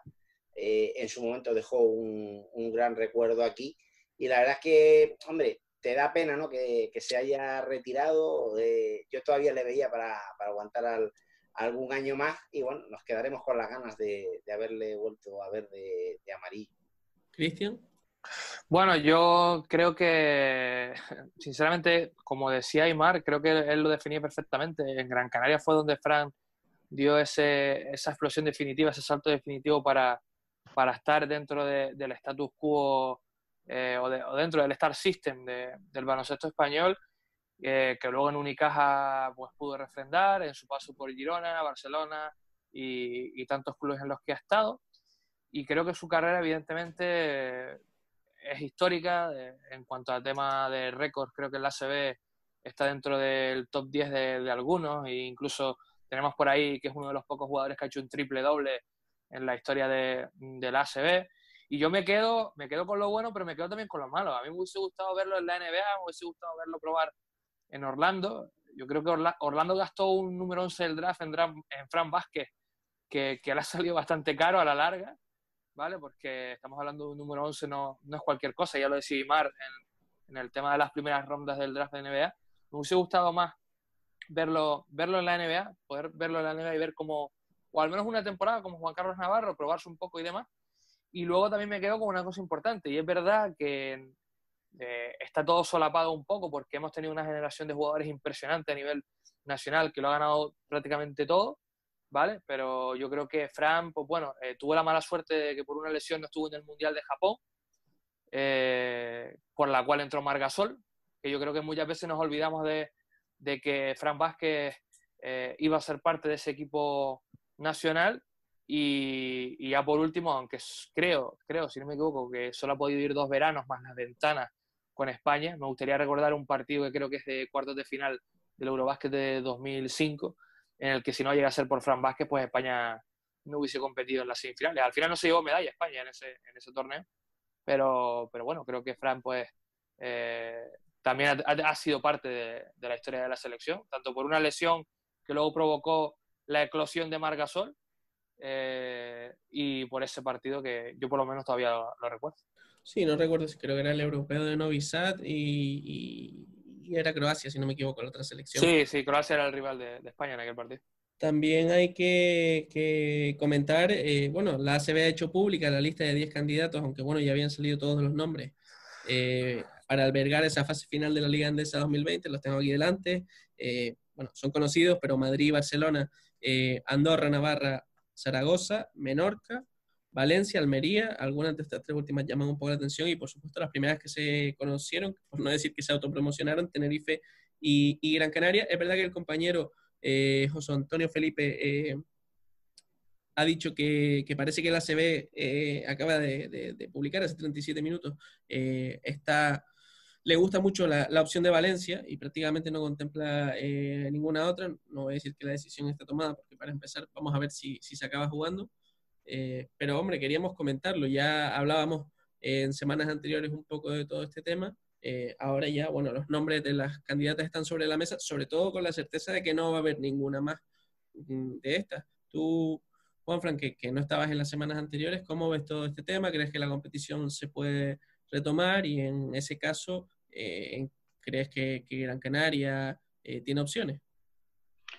Sí, yo creo que la competición se va a retomar, con todas las reservas, lógicamente, pero viendo cómo está el mundo del fútbol, que es el que quizás ha tirado del carro de todos los demás deportes, ya están en marcha los entrenamientos individuales, después serán grupales, posteriormente a puerta cerrada los partidos, se habla del 19 de junio. Yo creo que esas pueden ser las fechas que pueda manejar la ACB. Con todas las reservas, lógicamente, porque esperemos que todo siga mejor, continuamos pasando fases, pero yo diría que sí se va a disputar. La duda que me queda, por lo menos esa incógnita, es saber si será una sede o dos sedes, porque estamos hablando de dos grupos de 6 equipos que al final después jugarían las semifinales y la final de la Liga ACB, y en caso de ser una sede o dos sedes, ¿cuáles podrían ser? Geográficamente habría que mirar la sede. Yo creo que la opción de Canarias en general, es decir, de Gran Canaria y de Tenerife, en caso de hacerlo en dos sedes, podría ser importante. En caso de ser una sede también Canarias, yo creo que podría albergar con toda la estructura esa fase final de la Liga ACB. Pero bueno, habrá que ver lo que tiene pensado la competición, de qué forma, de qué manera, si en una sede o en dos sedes, pero sí, evidentemente estoy de acuerdo contigo. Ya las sedes que están puestas encima de la mesa va a ser una de ellas, de las 10 sedes.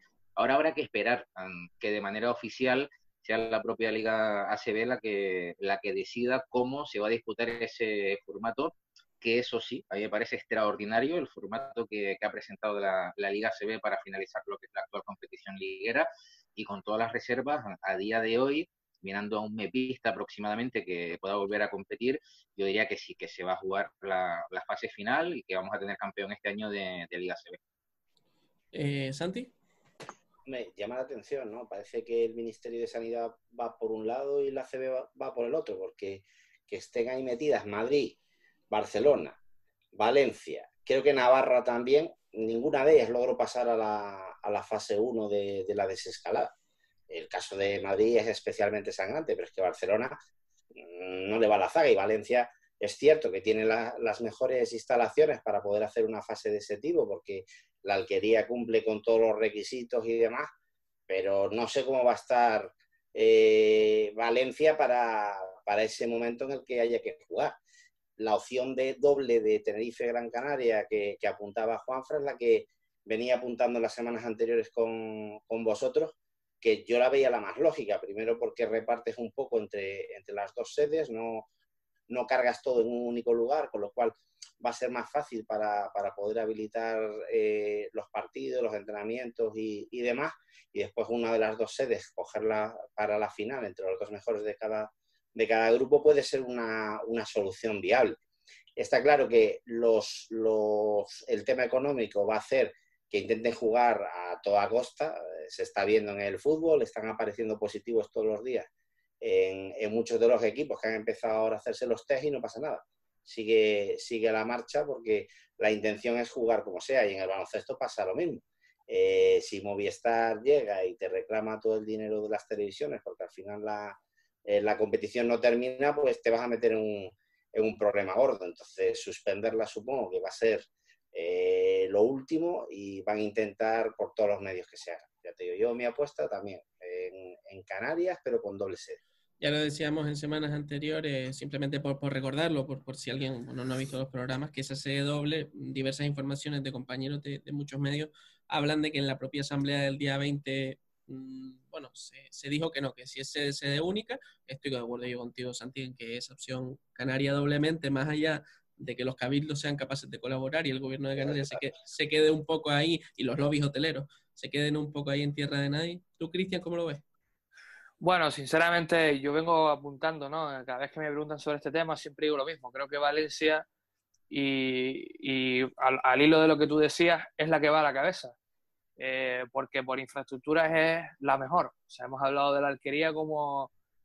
Yo lo digo siempre, la Alquería es la envidia de España a nivel de clubes, de Europa y de prácticamente de muchas partes del mundo en cuanto a infraestructura. El tema está en ese, en que yo creo que a nivel sanitario a día de hoy me parece inviable y un poco, me parecería extraño que la ACB llevase su fase final a Valencia. Creo que en otros sitios de España hay menos casos y se puede llevar a cabo de la misma manera. Entonces, claro, el tema a lo que se aferrará la ACB, que yo me imagino que prefiere hacerlo en Valencia porque es lo mejor en cuanto a lo mejor a la hora de llevar a cabo el tema de los viajes, ¿vale? Creo que puede ser bastante más cómodo para todos los equipos, menos para los canarios, como siempre. Pero creo que el hecho de que esté Valencia como favorita es un easy para ver cómo avanza el tema en un par de semanas, para saber si le dan el ok o no definitivo. Por eso digo, yo creo que las favoritas son Gran Canaria y Valencia. Valencia por infraestructuras y Canarias y Gran Canaria por infraestructuras y también por el tema sanitario que es de los mejorcitos. Sinceramente, como decía Santi, Barcelona, una locura, Madrid, una locura, Navarra, una locura. A día de hoy, llevar una fase final de la ACB ahí, no sé qué infraestructuras puede tener Almería, la verdad, lo desconozco por completo. No sé qué infraestructuras puede tener Menorca, pero dudo que tengan mejores infraestructuras que las que tiene Gran Canaria. Entonces, yo creo que va por ahí. ¿Se va a jugar? Yo diría que sí, que todo va encaminado a ello, y además es verdad lo que dice Santi, y es extraño, saltan positivos en clubes.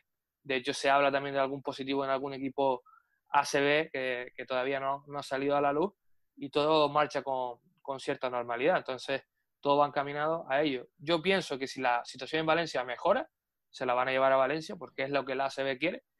Y si la situación en Valencia sigue más o menos estancada, pues tendrán que mirar a otro lado. Y sigo pensando que Gran Canaria, y no es porque estemos nosotros aquí, porque al final nosotros no vamos a ir, o sea, nosotros no vamos a ir al pabellón a ver el partido, o sea, creo que simplemente van a traer, puede que Gran Canaria sea la segunda opción. Sí, ya lo hablábamos hace un par de semanas, solo por recordar las pistas en las que se pueden jugar partidos de ACB sin público, pues por supuesto el Gran Canaria Arena está, y para entrenar la sala anexa, el Centro Usuario de Deportes, la Paterna, y luego en Valencia todo lo contrario, una sola instalación como es la Alquería, con un montón de canastas, un montón de pistas y un montón de vestuarios que permitirían... Y donde entrenó, y no te olvides, donde entrenó Estados Unidos, en el Mundial. Tablero, lo hablábamos... No se la nombres a Santi, no se la nombres a Santi. Lo hablábamos hacía unas semanas, pero la diferencia es que Valencia están en una sola instalación, y sobre todo el número ese enorme de vestuarios que tiene, y parece ser que es lo que tanto le gusta a la organización de ACB. Y el último tema que propongo yo, por supuesto podemos sacar alguno más después si alguien lo propone, es el de las ligas FEP. Ya esta semana se hacía oficial que no habrá descenso en ninguna de las ligas organizadas por FEP. Eso afecta positivamente a Wimes y al Conejeros en Liga EVA y al Magic Díaz de Lanzarote en Liga Femenina 2, y que fases de ascenso quieren que haya, pero hasta el 25 de mayo tienen para tomar la decisión. Es un tema que implica muchas cosas, equipos canarios como el Liga Femenina 2, el Club Baloncesto Islas Canarias, evidentemente el Le Plata del Gran Canaria ya ha cerrado su temporada, por lo tanto, Sí, ¿no? No. Sí, sí. No tendría Sí, ¿no? opciones, no tendría opciones de jugar esa fase de ascenso. Creo que Puede sí, ser. pero bueno. Yo de todas formas lo que creo es que va a ocurrir, estamos hablando de baloncesto, pero que va a ocurrir como el resto de deportes, que solo se va a jugar lo profesional. Ya el fútbol, he dicho que solo va a ser lo profesional, ya el balonmano ha parado prácticamente todo, además con tanto ascensos como el Puerto del Carmen, pues yo creo que en baloncesto va a ocurrir lo propio.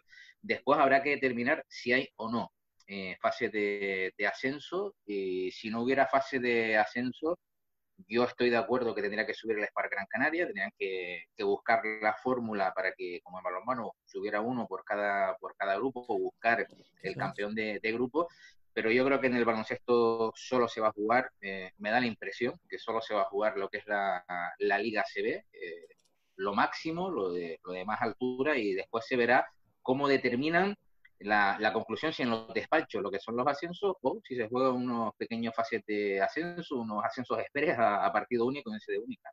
Lo que parece que está claro, Santi, ya te paso, es que esto se resuelva como se resuelva, si no es en la pista, va a traer un potaje y una ensalada bueno, de batallas en los juzgados. Sí, bueno, la decisión de la federación ya es en firme. O sea, el Spark Gran Canaria, la única opción que tiene para ascender a primera división es en la pista, si hay playoff por el ascenso. Si no, el que va a subir es San Adrià y Movistar Estudiantes. Porque el corte lo están pegando en el 8 de marzo. El 8 de marzo, el Spark, aunque tenga un partido menos, está tercer clasificado. Tendría incluso a Ardoy por delante, y nada garantiza que hubieran ganado a Granada un partido. Lo hemos hablado muchas veces, porque el Granada con el que se enfrentaron en la primera vuelta no tenía nada que ver al Granada de la segunda, en la que encadenaron 8 victorias seguidas desde la llegada de Estela Arroyo y la otra americana que ficharon. Y, hombre, lo lógico es que jugando en casa pudiera ganar el Spark, pero nadie lo garantizaba. Entonces han decidido tirar la raya ahí, y o hay playoff de ascenso o el Spark tendrá que estar otro año más en segunda. Otra cosa diferente es hasta qué punto es justo que no haya descensos, pero sí haya ascensos. O sea, para unas cosas sí, para otras cosas no, como que estás intentando tener el mayor número de votos a favor para que después evitar lo que decía Carlos, las denuncias en el juzgado. Y el año que viene recordemos que hay elecciones en FEP, si no me equivoco, 2021. Entonces, la cosa está complicada. Ninguna solución va a ser justa, porque si al final sube el SPAR, el que pondrá el grito en el cielo será San Adrià, y al final yo creo que de las denuncias no se va a salvar ni por un lado ni por el otro. Hay que darse cuenta que es una situación extraordinaria, que esto no estaba en ningún sitio, y yo creo que de aquí en adelante sí deberían de articular en los distintos reglamentos, en las distintas federaciones, qué sucede en el caso de que vuelva a repetirse una pandemia de este tipo y no se pueda terminar un campeonato, porque es la única manera de que te puedes proteger de una cosa de esta, porque al final cualquier cosa de las que hagas, siempre va a haber alguien que va a salir perjudicado. Yo sé lo que va a decir Cristian, la NBA sí que lo previó. ¿Tú crees, Cristian, que Liga Femenina Endesa, Liga Femenina 2, Leporo, se va a jugar alguna de esas fases finales? La pregunta yo creo que se contesta sola con la resolución de la FEP.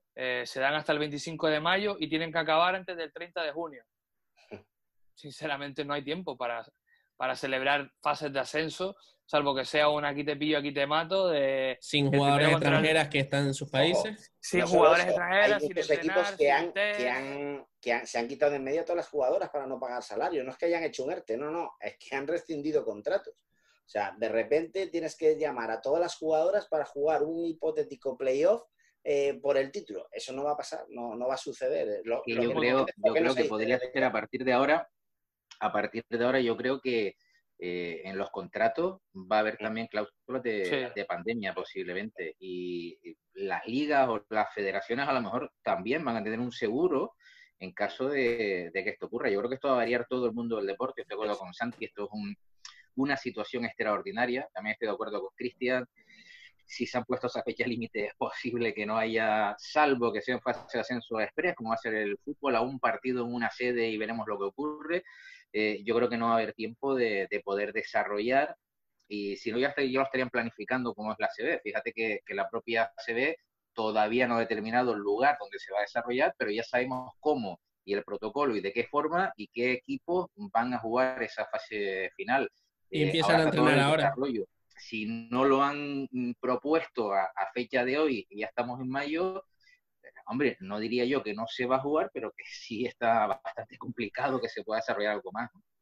Y de todas maneras, el tema, sinceramente, yo no tengo información al respecto, pero si yo fuera al SPAR, pues evidentemente estaría al tanto del tema jurídico. Ese partido menos, creo que es una llave que tienen, que les puede servir o no, pero a la que se pueden aferrar y no sé hasta qué punto, porque tampoco soy yo un experto en leyes ni en leyes deportivas ni demás historias, pero creo que es una puerta que se les abre o una ventana, vamos a llamarlo como queramos, y se pueden aferrar a ellos, perfectamente. Creo que, es más, yo pude hablar con Domingo hace un par de días y él me decía que en caso de... En este hipotético caso que la liga se parase, ¿no? y ellos hubiesen ganado ese partido con Granada, al no estar los tres equipos que están empatados en cabeza, no haber jugado todos los partidos entre ellos, se hubiese mirado al básquetbol general y sería el SPAR el líder. Entonces queda un poco ahí abierta esa posibilidad para ellos y me imagino que en cuanto a temas jurídicos pues lo llevarán a rajatabla y estarán pendientes de Además, todas estas fíjate, decisiones. Cristian, todo lo que no sea determinar con un balón y con una canasta en una cancha el desarrollo de un ascenso, de un descenso, de un final de temporada, yo creo que no va a ser justo. Estamos hablando de deporte, aquí no estamos hablando de papeles, de circunstancias, de hacer reglas de 3 o de ecuaciones, a ver cómo quedaría, porque el balón puede entrar o no, y todo lo que no se determine en la cancha, yo creo que al final habrá quien esté a favor, habrá quien esté en contra, y yo sí creo, bajo mi humilde opinión, que si no se puede hacer ahora, que se puede hacer en septiembre y que ya veremos lo que ocurre en la próxima temporada, pero que todo lo que sea en ascenso se determine en la cancha, se determine jugando y se termine desarrollándose con un balón, porque estamos hablando de deporte, de físico, deporte de contacto, como es el baloncesto. No estamos hablando de un despacho donde por regla de 3 simple con 2 incógnitas veremos si sube uno u otro, ¿no? Creo que habría que determinarlo en la cancha. Y si no, dejar desierta la competición total. Yo creo que eso sería lo más justo de todo dentro de la injusticia.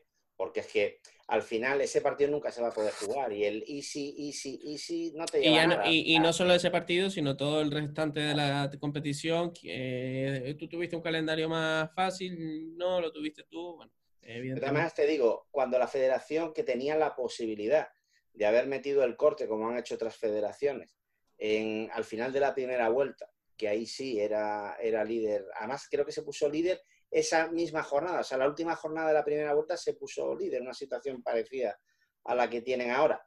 Y da la casualidad también que ese partido se aplaza por solicitud del propio Granada. O sea, sí, todos los años por hacerle un favor al Granada, resulta que te quedas ahora con esa situación, ¿no? Es un poco injusto. También veo una locura que aumenten en 2 equipos la primera división, pero lo hacen por lo que hablábamos antes, evitar tener el menor número de gente disgustada con la solución que adopta la federación.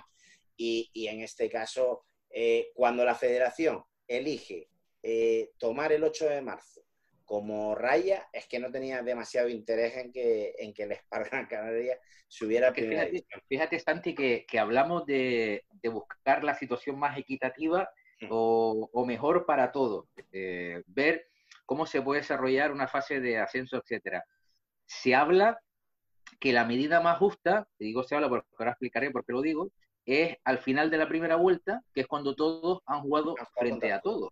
Claro. Pero claro, en una primera vuelta yo puedo jugar en tu cancha y no haber jugado en mi cancha. Es decir, el desarrollo del calendario en una primera vuelta, es verdad que hemos jugado todos contra todos, pero a lo mejor a mí no me beneficiaba la jornada que jugué contra ti en tu cancha y sin embargo tú jugaste contra otro equipo en tu cancha en la jornada siguiente. Es decir, si miramos la justicia deportiva, por eso insisto que sería determinarlo en la cancha, siempre jugando y siempre intentando, dentro de lo posible, que lo veo complicado, acabar las diferentes competiciones.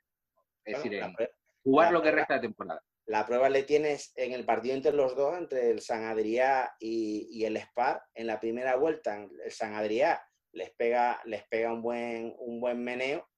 Y en la segunda vuelta, sin embargo, el Spar poco tenía que ver al de la primera vuelta. Se hicieron fichajes, se hizo inversión y luego las dinámicas de los equipos. O sea, no tiene nada que ver la dinámica que llevaba últimamente el Spar, que estaba ganando todos los partidos de manera bastante holgada, y como el Sant Adrià últimamente ya empezaba a dejarse partidos por el camino y por eso logró el Spar. Con los picos físicos. Es Claro. decir, yo quiero acabar Como equipo joven y que la segunda vuelta sea mucho mejor, y a lo mejor la primera vuelta voy a velocidad para no llegar al 100% físicamente. Y si miramos la primera vuelta, a lo mejor tú lo tenías planificado para la segunda vuelta y coger ya la velocidad de crucero para las fases de ascenso posteriores, por ejemplo, ¿no? Y luego se da la circunstancia de que en Liga Femenina 2 muchos años los dos primeros clasificados no suben. Sí subieron el año anterior, pero los anteriores no subían. ¿Por qué? Porque tú llegas allí, es un sistema leonino en el que te juegas toda la temporada. 4 partidos en 5 días, creo. Un fin de semana. 4 partidos en 4 días. Y desde que tienes un día malo, ¿vale? Probablemente ya no subas. Y bueno, le pasó al propio Spar, llegó más o menos bien, pero allí las lesiones y demás, y al final te quedaste sin subir. Y un equipo que había sido cuarto clasificado, como el Lugo, que se metió en la última jornada, resulta que sube. O sea, tampoco te garantizaba el jugar el playoff, el ascenso. Entonces, al final lo que dice Juanfran, la única manera de que haya justicia real es sobre la cancha y con una pelota. Si no, todo lo demás son especulaciones y eso no te lleva a ningún sitio. Bueno, yo no sé si se nos queda algún tema que creen que debamos tocar. Yo por mí creo que la verdad que ha sido muy interesante este sexto episodio de Básquet en Mayúsculas. A Juanfran le tengo que agradecer que haya estado con nosotros. Por desgracia esta situación, porque todo esto nació, el Básquet en Mayúsculas, pues casi para quitarnos el aburrimiento mientras estábamos en casa durante el confinamiento, y esta situación parece que se va a alargar, aunque ya vamos empezando a poder salir a la calle. No lo he comentado a lo largo de todo el episodio, pero vamos a empezar la fase 1 en Gran Canaria, en Canarias, este lunes. Pero bueno, yo creo que el Básquet en Mayúsculas ha venido para quedarse, así que será un placer, Juanfran, si te has sentido cómodo que algún día repitas con nosotros. El placer, que lo sepan, ha sido mío. Primero, la conversación con Imar ha sido extraordinaria, y de contar con 3 amigos como ustedes ha sido fantástica. Es decir, cuando quieran, aquí me tendrán otra vez con ustedes. O ustedes quieran. El placer, te digo sinceramente, ha sido mío. Muchas gracias. Santi y Cristian, ¿algo que objetar? Nada, tío. Es como otro hijo para mí, ¿no? Tengo 2 ya, pues este es el tercero y Cristian es el primero, el de Carlos también, y hay que cuidarlo. Hay que cuidarlo. Sí es cierto que el nivel va subiendo, cada invitado... Técnico, que por ahí está el primer programa, se quedará ahí en YouTube para siempre, va subiendo el nivel. Sí, pero vamos, nada que ver. El primer episodio fue de un piloto de esos de prueba. Pues no lo he visto, ahora lo veré, ahora lo veré por curiosidad. No te molestes. Yo no lo vería porque... YouTube tiene el me gusta y el no me gusta, así que elige. Pero bueno, la verdad es que es de agradecer que compañeros nos echen un cable del nivel de Juanfran, pues ya ves tú, aprendemos un montón todos, aprendemos de los invitados. Y la verdad es que un gustazo. Cada programa uno está el siguiente episodio. Y hay que decir, Santi, que seguimos trabajando en sorpresas para el futuro del programa y más cositas, ¿no? Que estamos ahí. Pequeño formato, si podemos. Sí. Y nada, yo simplemente quiero decir que yo espero que el programa dure por lo menos. Ya vimos un corte de pelo mío, de Cristian. Yo espero que por lo menos veamos un segundo corte de pelo. Bueno, nada, despedirles. Hemos disfrutado mucho. Recuerden, con Imar Ojeda al principio como protagonista, también en la tertulia posterior, hasta que ha llegado el sexto episodio de este Básquet en Mayúscula, y nos vemos pronto. Muchas gracias. Un saludo. Gracias a ustedes. Un abrazo.